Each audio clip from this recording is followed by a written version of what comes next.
What's happening, my fellow thinkers? Ever feel like life's throwing you curveballs faster than you can dodge them? Like your mind's a runaway train, your emotions are a roller coaster, and you're just along for the ride? Don't stress. The Stoics have been there. These ancient philosophers were like the original life coaches, figuring out ways to navigate the chaos and find inner peace. As Marcus Aurelius put it, the happiness of your life depends upon the quality of your thoughts. In today's video, we're continuing our self-development series from the previous episodes. If you're new here or missed the last one, you can check out all the episodes in the playlist that'll pop up at the end of this video. These lessons aren't just educational content, they're a daily, all-encompassing approach to life. Don't forget to subscribe so you don't miss any future episodes. If you're digging this series, show some love by liking the video and dropping a keep it up in the comments below. In this video, we're not just dusting off some old philosophy books. We're diving into how Stoicism can be your ultimate toolkit for mastering your mind, taming your emotions, and living a life that's truly epic. We'll cover everything from ditching the drama and conquering anxiety to breaking free from FOMO and finding your inner zen. We'll tackle the big questions. Can you really be invincible to life's curveballs? How can you turn your fear into fuel? And what's the secret to chilling out when your inner Hulk wants to smash? As Seneca said, we suffer more often in imagination than in reality. So if you're ready to upgrade your mental software, level up your emotional intelligence, and live a life that's less about reacting and more about thriving, hit that like button, subscribe, and let's get this Stoic party started. Remember, as Epictetus said, it's not what happens to you, but how you react to it that matters. Let's make how you react truly matter. Lesson 1. You don't have to stay on top of everything. Permission to chill, philosophically. All right, folks, let's have a heart-to-heart about FOMO, the fear of missing out. It's that nagging feeling that everyone else is having more fun, being more productive, or living a more exciting life than you. It's the constant pressure to stay on top of everything, the latest trends, the newest gadgets, the hottest social media posts. The FOMO frenzy. In today's world, we're bombarded with information and images that make it seem like everyone else is living their best life. We scroll through Instagram and see friends on exotic vacations, colleagues getting promotions, and influencers living the high life.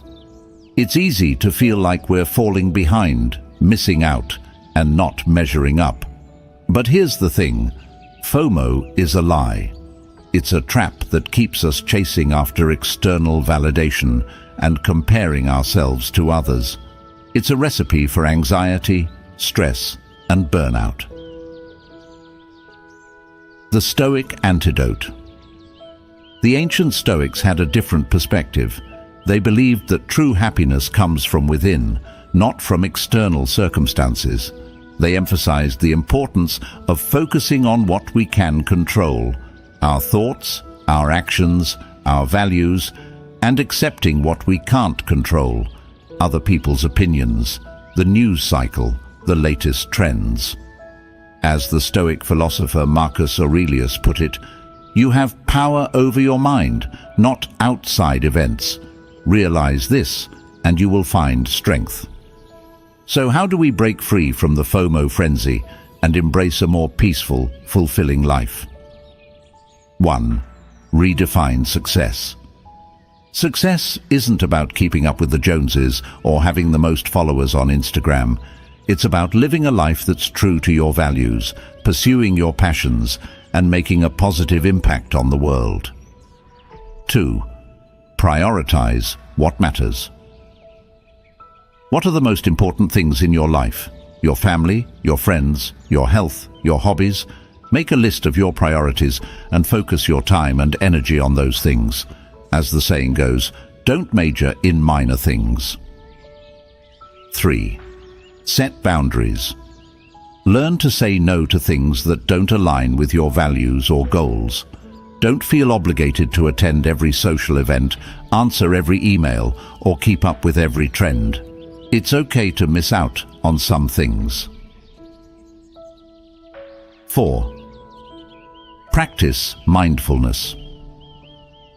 Mindfulness is the practice of paying attention to the present moment without judgment. By cultivating mindfulness, you can become more aware of your thoughts and feelings, and you can learn to let go of the fear of missing out. 5. Cultivate gratitude. Take time each day to appreciate what you have, rather than focusing on what you lack. This can be as simple as writing down 3 things you're grateful for each morning or evening. Real-world examples. Let's explore how this concept is applied in daily life. The digital detoxer. Many people find that taking regular breaks from social media and technology can help them reduce stress, improve their mood, and reconnect with the real world. The slow living advocate. The slow living movement is all about slowing down, simplifying your life, and focusing on what truly matters. This might involve decluttering your home, spending more time in nature, or simply saying no to commitments that don't bring you joy. The mindful traveler. Mindful travel is about being present in the moment, savoring experiences, and connecting with the local culture. It's about slowing down and enjoying the journey, rather than rushing from one tourist attraction to the next. The bottom line. You don't have to stay on top of everything. In fact, trying to do so is a recipe for burnout and unhappiness. By redefining success, prioritizing what matters, setting boundaries, practicing mindfulness, and cultivating gratitude, you can break free from the FOMO frenzy and create a life that's more meaningful, fulfilling, and joyful. As the philosopher Seneca said, "It is not the man who has too little, but the man who craves more that is poor." Lesson 2. Philosophy as medicine of the soul. Your DIY therapy session, minus the copay. All right, folks, let's talk about philosophy. No, we're not talking about dusty old books or abstract theories, although those can be cool too. We're talking about philosophy as a practical tool for living a better life, a kind of medicine for the soul. The soul's pharmacy. Think of philosophy as a pharmacy stocked with remedies for all sorts of mental ailments. Feeling anxious? Try a dose of Stoicism. Struggling with meaninglessness? Existentialism might be your prescription. Overwhelmed by desire? A little Epicureanism could be just what the doctor ordered. But how does philosophy actually work as medicine? 1. Diagnosis. Philosophy helps us diagnose the root causes of our suffering. Are we plagued by irrational fears? Are we chasing after fleeting pleasures? Are we caught up in the rat race of comparison and competition? By examining our thoughts and beliefs, we can identify the underlying causes of our unhappiness. 2. Treatment. Once we've diagnosed the problem, philosophy offers a variety of tools and techniques for healing. This might involve challenging our assumptions, reframing our perspectives, practicing mindfulness, or cultivating virtues like courage, compassion, and wisdom. 3. Prevention. Philosophy isn't just about treating existing problems. It's also about preventing future ones. By developing a philosophical mindset, we can build resilience, cultivate inner peace, and create a life that's more meaningful and fulfilling. Real-world examples. Let's explore how this concept is applied in daily life. The anxious overachiever. Sarah, a high-powered executive, was constantly stressed out and anxious. She turned to Stoicism for help, by learning to focus on what she could control and accepting what she couldn't. She was able to reduce her anxiety and find more peace in her life. The disillusioned millennial. Mark, a recent college grad, was feeling lost and directionless. He found solace in existentialism, which helped him embrace the freedom and responsibility of creating his own meaning in life. The materialistic shopaholic. Lisa was constantly chasing after the latest trends and gadgets, but she never felt truly satisfied. She discovered Epicureanism, which taught her to focus on simple pleasures and meaningful relationships rather than material possessions. How to use philosophy as medicine, your DIY prescription. 1. Read widely. Explore different philosophical traditions and find thinkers who resonate with you. Don't be afraid to challenge your own beliefs and explore different perspectives. 2. Reflect deeply. Take time to reflect on your own life, your values, and your goals. What are the things that truly matter to you? What are the sources of your happiness and unhappiness? 3. Apply what you learn. Don't just read philosophy, live it. Put the principles you learn into practice in your daily life. Experiment with different techniques and see what works for you. 4. Seek guidance. If you're struggling with a particular issue, don't hesitate to seek guidance from a therapist, counselor, or spiritual advisor. They can help you apply philosophical principles to your specific situation and provide additional support and resources. The bottom line. Philosophy is not just an academic pursuit. It's a powerful tool for self-discovery, personal growth, and healing. By using philosophy as medicine, we can cultivate wisdom, resilience, and inner peace. As the philosopher Epicurus said, "The art of living well and the art of dying well are one." Lesson 3. For the hot-headed man and woman, chill out with a side of philosophy. All right, folks, let's talk about anger. Not the righteous kind that fuels social justice movements, but the kind that makes you see red, clench your fists, and say things you later regret.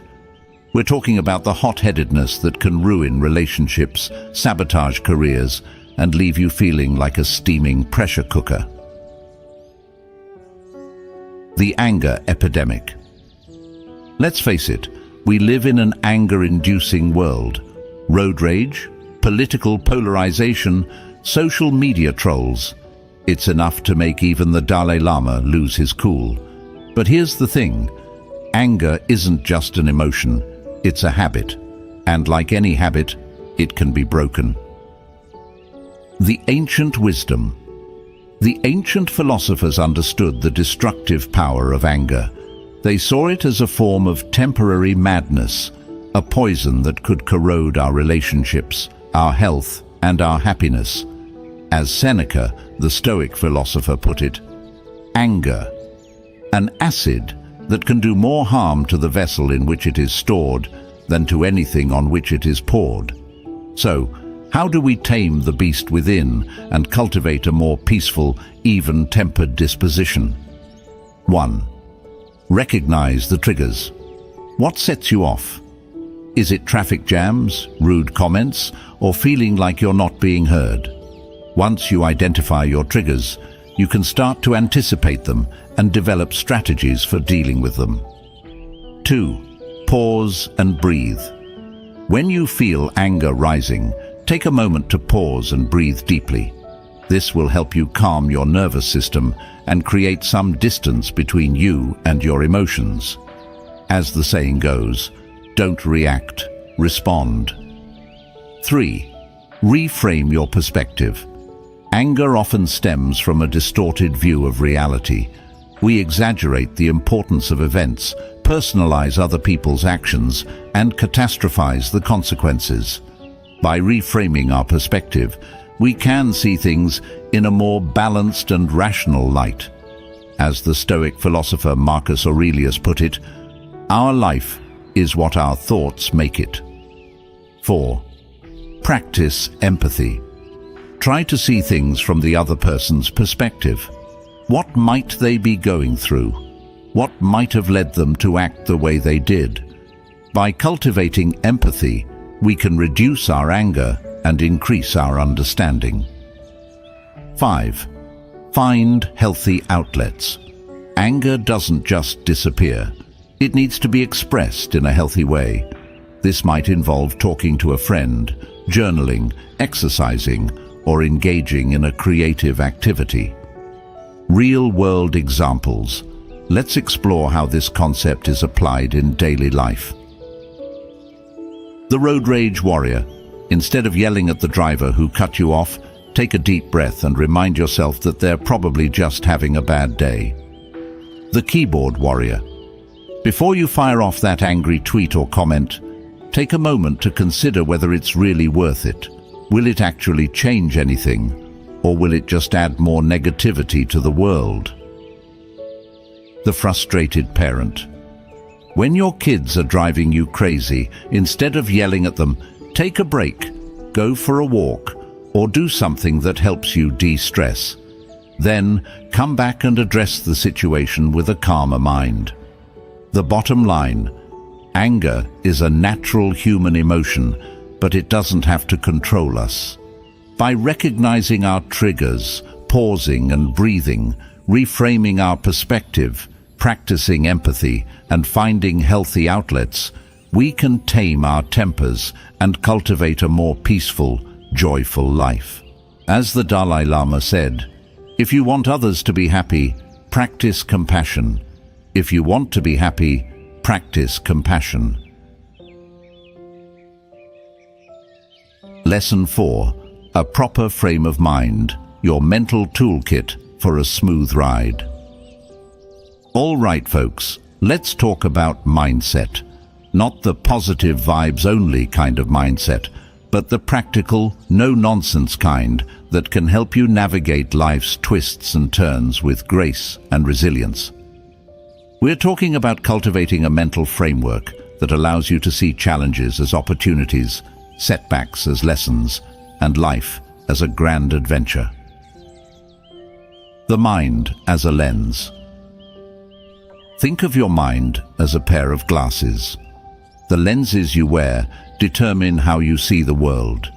If your lenses are scratched, dirty, or distorted, your vision will be blurry and unclear. But if your lenses are clean, clear, and well-adjusted, you'll see the world in all its vibrant detail. The same goes for your mindset. If your mindset is negative, pessimistic, or self-defeating, you'll see the world as a place of struggle and hardship.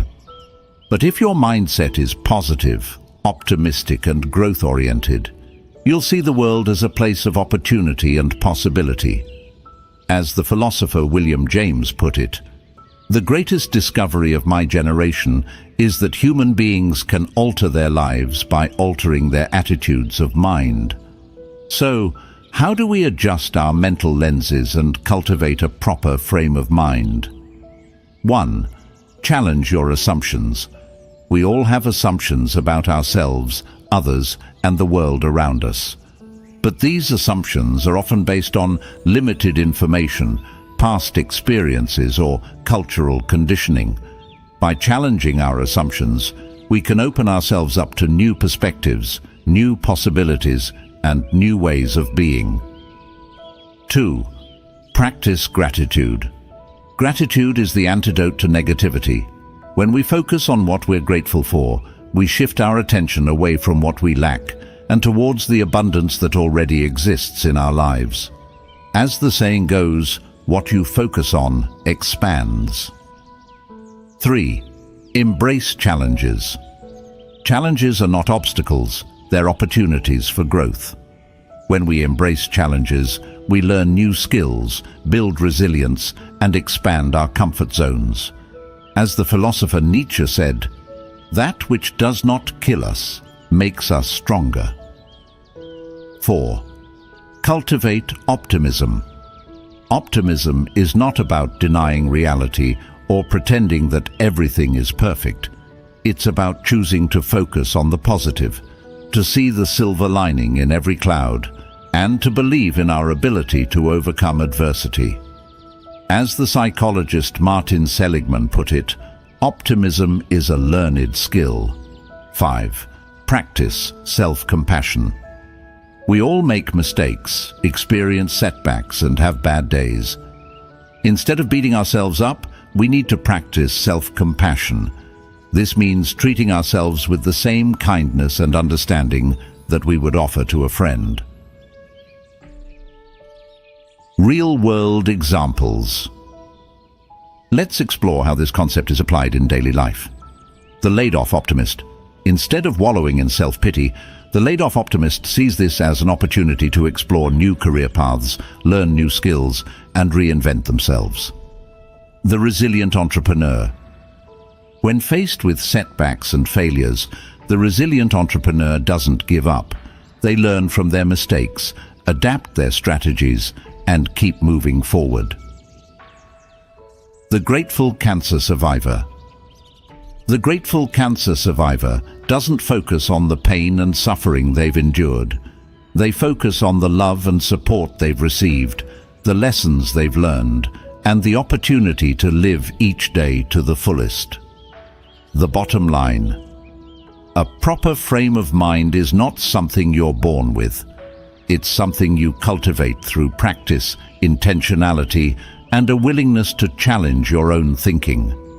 By adjusting your mental lenses, you can transform your perception of the world and create a life that's more joyful, fulfilling, and resilient. As the philosopher Epictetus said, "It's not what happens to you, but how you react to it that matters." Lesson 5. The source of your anxiety, a deep dive into your worry-wart brain. All right, folks, let's talk about anxiety.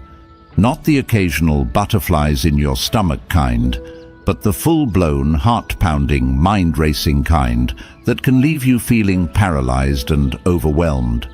We're talking about the kind of anxiety that can rob you of sleep, ruin your relationships, and sabotage your success. The anxiety epidemic. Let's face it, anxiety is the common cold of the mental health world. It's everywhere, and it's affecting more and more people every day. We're living in a world of constant stimulation, information overload, and uncertainty. It's no wonder our brains are on high alert, constantly scanning for threats and dangers, both real and imagined. But here's the thing, anxiety isn't just a feeling, it's a habit. It's a pattern of thinking and reacting that we've learned over time. And like any habit, it can be unlearned. The philosophical roots. The ancient Stoics, like Epictetus and Marcus Aurelius, had a lot to say about anxiety. They believed that it stems from our attachment to things we can't control, the future, other people's opinions, external events. As Epictetus put it, people are not disturbed by things, but by the views they take of them. In other words, it's not the events themselves that cause anxiety, but our interpretation of those events. So, how do we get to the root of our anxiety and find a way to calm the storm within? 1. Identify your fears. What are you really afraid of? Are you worried about failing, being rejected, or not being good enough? Once you identify your fears, you can start to challenge them and develop strategies for dealing with them. 2. Challenge your thoughts. Our thoughts are not facts, they're just interpretations of reality. When you're feeling anxious, pay attention to your thoughts. Are they based on evidence, or are they just assumptions and fears? Challenge your negative thoughts with more realistic and positive ones. 3. Focus on the present. Anxiety often stems from worrying about the future or dwelling on the past. By focusing on the present moment, you can ground yourself in reality and reduce your anxiety. Practice mindfulness techniques like meditation or deep breathing to help you stay present. 4. Take action. Sometimes the best way to deal with anxiety is to take action. If you're worried about an upcoming presentation, prepare thoroughly. If you're anxious about a relationship, communicate your concerns. Taking action can help you feel more in control and reduce your anxiety. Real-world examples. Let's explore how this concept is applied in daily life. The job interview. Jitters. Instead of letting your anxiety spiral out of control, prepare for the interview by researching the company, practicing your answers, and dressing for success. The social anxiety sufferer. If social situations trigger your anxiety, start small. Practice talking to strangers, join a club or group, or seek out social events that interest you. The chronic worrier. If you're constantly worrying about the future, try journaling, talking to a therapist, or practicing mindfulness techniques like meditation or yoga. The bottom line. Anxiety is a common human experience, but it doesn't have to rule your life. By understanding the source of your anxiety, challenging your thoughts, focusing on the present, and taking action, you can learn to manage your anxiety and live a more peaceful, fulfilling life. As the philosopher Seneca said, we suffer more often in imagination than in reality. Lesson 6. On being invincible, your philosophical armor against life's curveballs. All right, folks, let's talk about being invincible. No, we're not talking about superhero powers or becoming immune to physical harm. We're talking about cultivating a mental and emotional resilience that allows you to weather life's storms with grace, courage, and unwavering strength. The illusion of invulnerability. We all want to believe that we're invincible, that nothing bad can ever happen to us. But the truth is, life is unpredictable. We face setbacks, disappointments, and even tragedies. And if we're not careful, these events can shatter our sense of self and leave us feeling broken and defeated. But here's the thing, true invincibility doesn't come from avoiding pain or suffering. It comes from facing it head-on, learning from it, and growing stronger as a result. The Stoic Shield. The ancient Stoics, like Marcus Aurelius and Seneca, understood this concept well. They believed that true strength comes from within, from our ability to control our thoughts, emotions, and actions, even in the face of adversity.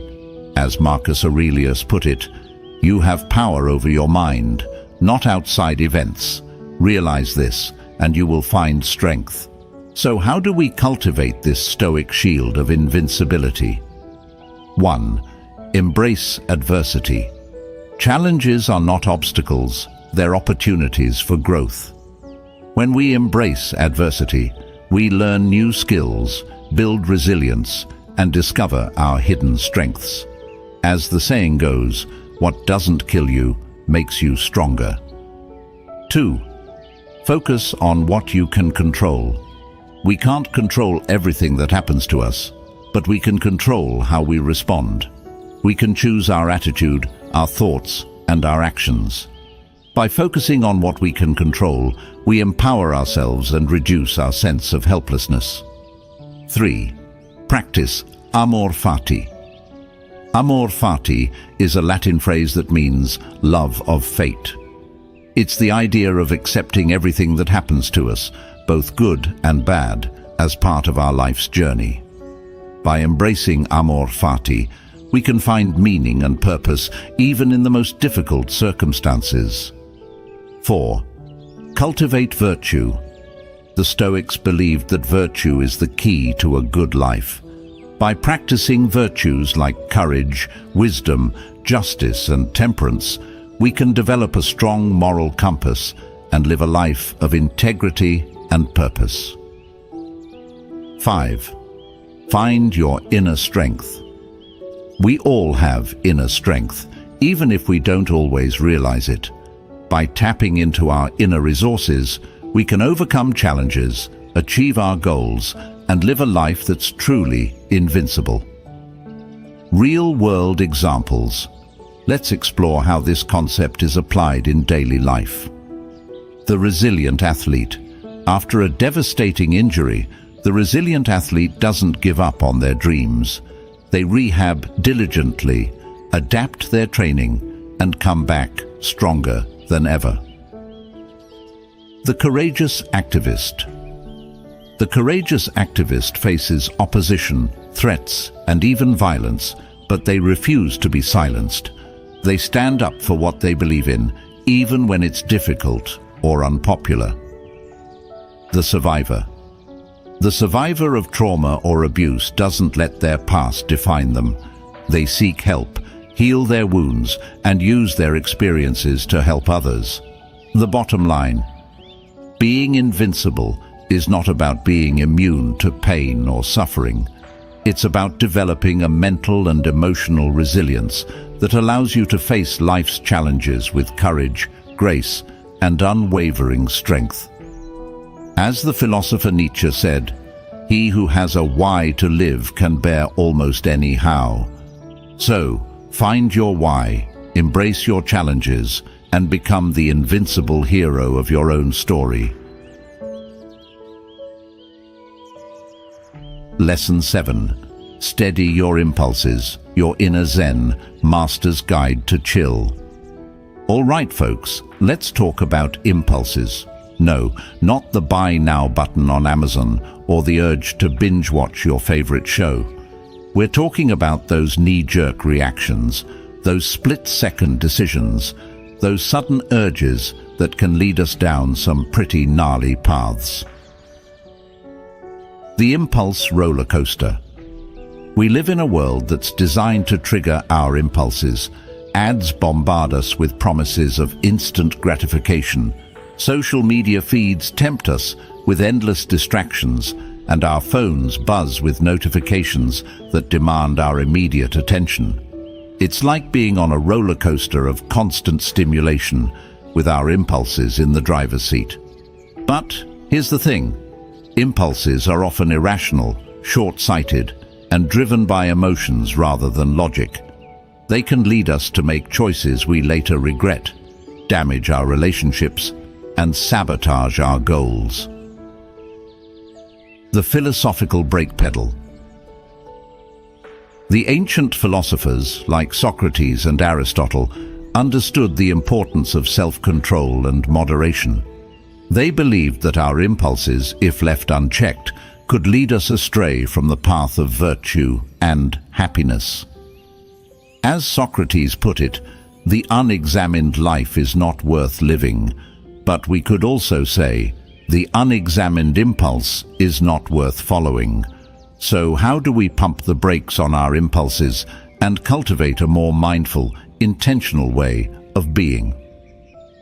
1. Pause and reflect.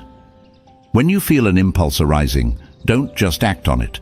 Take a moment to pause, breathe, and reflect. Ask yourself, is this really what I want? What are the potential consequences of this action? Is there a better way to respond? 2. Identify the underlying need. Often, our impulses are driven by underlying needs: the need for connection, the need for validation, the need for pleasure. By identifying the need behind the impulse, we can find healthier and more sustainable ways to meet it. 3. Practice delayed gratification. The ability to delay gratification is a key component of self-control. Instead of giving in to every impulse, practice waiting, saving, and working towards your goals. As the saying goes, good things come to those who wait. 4. Cultivate mindfulness. Mindfulness is the practice of paying attention to the present moment without judgment. By cultivating mindfulness, you can become more aware of your impulses and choose how to respond to them. 5. Build healthy habits. Replace impulsive behaviors with healthier habits. If you tend to impulse shop, create a budget and stick to it. If you're prone to emotional outbursts, practice relaxation techniques like yoga or meditation. Real-world examples. Let's explore how this concept is applied in daily life. The hangry shopper. Instead of grabbing that candy bar at the checkout counter, pause and ask yourself if you're really hungry or just bored. If you're hungry, choose a healthier snack. If you're bored, find a more productive way to pass the time. The reactive texter. Before you send that angry text, take a deep breath and count to 10. Then, reread the message and consider whether it's really necessary or helpful. The impatient driver.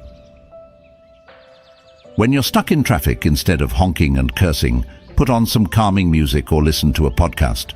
Remind yourself that getting angry won't make the traffic move any faster. The bottom line.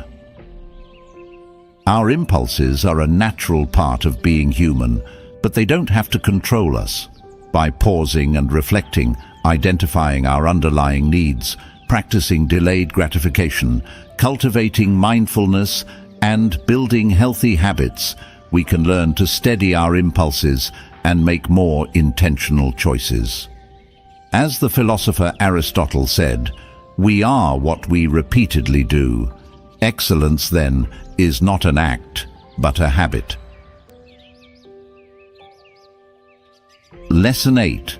Don't seek out strife. Your drama detox with a philosophical twist. All right, folks, let's talk about drama. No, we're not talking about the latest reality TV show or celebrity gossip. We're talking about the unnecessary conflict, the petty arguments, the pointless bickering that can drain our energy, sour our relationships, and leave us feeling like we've been run over by a truck. The drama magnet. Let's face it, some people are drama magnets. They thrive on conflict, they stir up trouble, and they seem to attract chaos wherever they go. But even if you're not a drama magnet, you've probably encountered your fair share of drama in your life. It might be a co-worker who loves to gossip, a friend who always has a crisis, or a family member who thrives on conflict. Whatever the source, drama can be toxic, draining, and downright exhausting. The philosophical chill pill. The ancient philosophers like Epictetus and Marcus Aurelius had a simple solution for dealing with drama. Don't seek it out. They understood that we have a choice in how we respond to conflict, and that we can choose to avoid it altogether. As Epictetus put it, if someone succeeds in provoking you, realize that your mind is complicit in the provocation. In other words, we have the power to choose how we react to other people's behavior, and we don't have to let them drag us into their drama. So, how do we break free from the drama cycle and cultivate a more peaceful, harmonious life? 1. Choose your battles. Not every disagreement needs to be a fight. Some things are simply not worth arguing about. Ask yourself, is this really important? Will this matter in a week, a month, a year? If the answer is no, let it go. 2. Set boundaries. Don't let drama queens and energy vampires suck you into their vortex of negativity. Set clear boundaries. Limit your exposure to toxic people and prioritize your own well-being. As the saying goes, you are the average of the 5 people you spend the most time with. 3. Practice detachment. This doesn't mean being cold or uncaring. It means not getting emotionally invested in other people's drama. Remember, you can't control their behavior, but you can control your reaction to it. 4. Focus on the positive. Instead of dwelling on negativity and conflict, focus on the positive aspects of your life. Spend time with people who lift you up, engage in activities that bring you joy, and cultivate gratitude for the good things in your life. 5. Seek resolution, not revenge. If conflict is unavoidable, seek resolution, not revenge. Communicate your needs clearly and respectfully. Listen to the other person's perspective and try to find a solution that works for everyone. Real-world examples. Let's explore how this concept is applied in daily life. The office gossip. Instead of engaging in gossip, change the subject or excuse yourself from the conversation. The drama queen friend. When your friend starts venting about their latest drama, listen with empathy, but don't get sucked into their negativity. Offer support, but don't fuel the fire. The toxic family member. If you have a family member who constantly creates drama, limit your interactions with them, set boundaries, and prioritize your own mental health. The bottom line, life is too short to waste on drama. By choosing your battles, setting boundaries, practicing detachment, focusing on the positive, and seeking resolution, you can create a more peaceful, harmonious life. As the philosopher Marcus Aurelius put it, the happiness of your life depends upon the quality of your thoughts. So, choose your thoughts wisely, and don't let drama steal your joy. Lesson 9. Fear is a self-fulfilling prophecy. Don't let your brain be a jerk. All right, folks, let's talk about fear. Not the healthy kind that keeps us from jumping off cliffs or petting wild tigers. We're talking about the irrational, paralyzing kind that keeps us stuck in our comfort zones, second-guessing our decisions, and living a life that's smaller than we deserve. The fear monster. Fear is a sneaky little bugger. It whispers doubts in our ears, paints worst-case scenarios in our minds, and convinces us that we're not good enough, smart enough, or brave enough to pursue our dreams. But here's the thing. Fear is often a liar. It's a master manipulator, distorting reality and creating illusions that hold us back. As the philosopher Seneca put it, we suffer more often in imagination than in reality. The self-fulfilling prophecy. Fear is not only a liar, it's also a self-fulfilling prophecy. When we believe our fears, we act in ways that confirm them. If we're afraid of failure, we might not even try. If we're afraid of rejection, we might not put ourselves out there. And if we're afraid of success, we might sabotage our own efforts. As Henry Ford famously said, "Whether you think you can or you think you can't, you're right."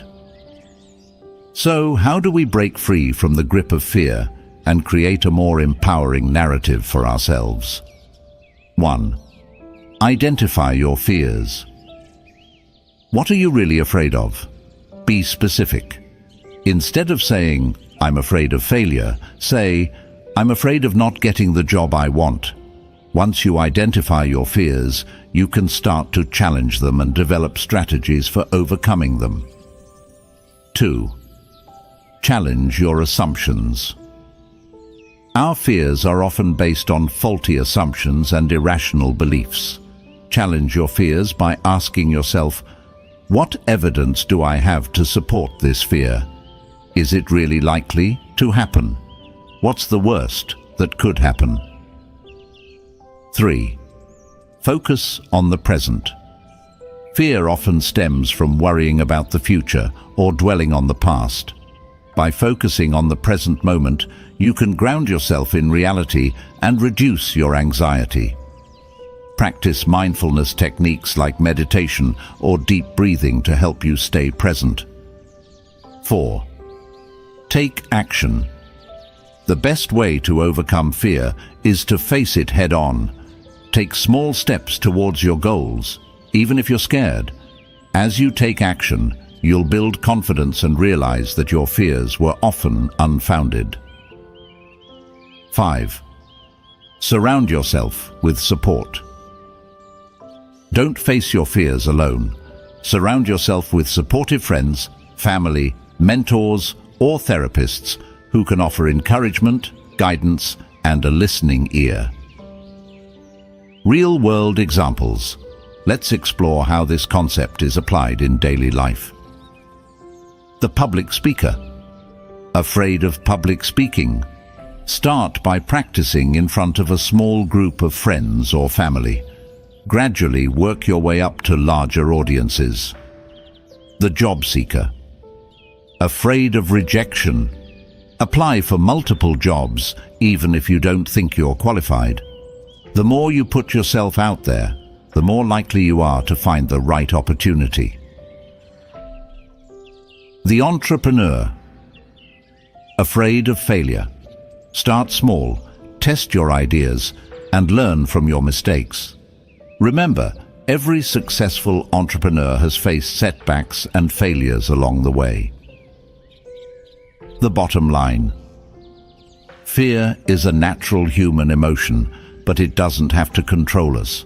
By identifying our fears, challenging our assumptions, focusing on the present, taking action, and surrounding ourselves with support, we can break free from the self-fulfilling prophecy of fear and create a life that's bold, adventurous, and fulfilling. As the philosopher Nelson Mandela said, "The brave man is not he who does not feel afraid, but he who conquers that fear." Lesson 10. Did that make you feel better? A reality check for your emotional outbursts.